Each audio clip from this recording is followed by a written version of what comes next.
आमच्या लाडक्या बहिणी इथे आलेल्या आहेत का नाही लाडक्या बहिणी? करा बरं हात वर. पुन्हा कुणाच्या लाडक्या बहिणीचे अकाउंट बघा. गावच्या गाव जास्त जर कुणी घरामध्ये दाब टाकायला तर सांगायचं मी मुख्यमंत्र्याची लाडकी बहीण आहे. मात्र या लाडक्या बहिणीला मी जर काही गप्पा जगाच्या कशाला सांगू, एवढंच सांगते. अकाउंट मध्ये 4 पैसे आले, इज्जत वाढली घरात. कोणी काढून नाही घेत ना तुमचे पैसे?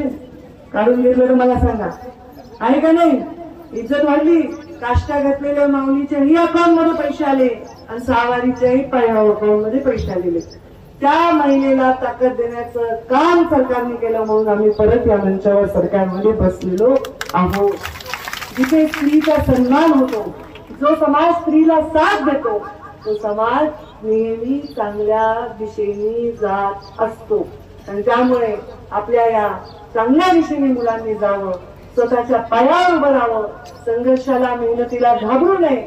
आणि घाबरला नाही जो मेहनत करतो, आपल्याकडे म्हणतात टाइम इज मनी, म्हणजे आपला जो वेळ आहे तो पैशापेक्षा महत्वाचा आहे. तो वेळ वाया घालवू नका. प्रत्येक क्षण काहीतरी शिकण्यासाठी घालवा.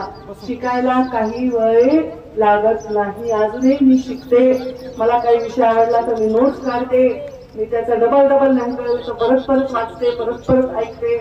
शिक्षण ही अविरत प्रक्रिया आहे. त्यामुळे तुम्हाला शिक्षण घेताना काही प्रश्न पडला तर गुरुजींना विचारा, त्यांचं डोकं खा. जोपर्यंत समाधान होत नाही तोपर्यंत तुम्ही थांबू नका. तुमच्या उज्ज्वल भविष्यासाठी, या गावातल्या डोंगर कपाळातल्या लोकांच्या उज्ज्वल भविष्यासाठी मी भगवान बाबांच्या चरणी प्रार्थना करते. भगवान बाबांचं नाव आपण इथे दिलेलं आहे. आजचा दिवसच इतका सुंदर आहे की सुरुवात छत्रपती शिवरायांच्या पायाचं दर्शन घेऊन मुंडे साहेबांच्या पुतळ्याला हार घालून भगवान बाबांच्या नावाच्या संस्थेपर्यंत मी आलेले आहे.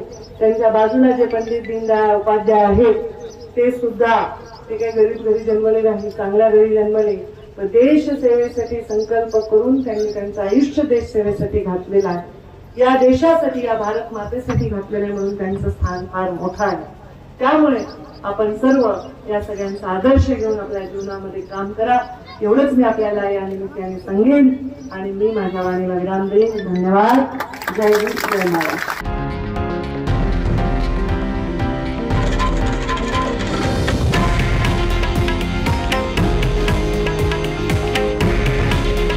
हे आहे देशातील नंबर 1 न्यूज नेटवर्क आणि आपण पाहत आहात TV9 मराठी.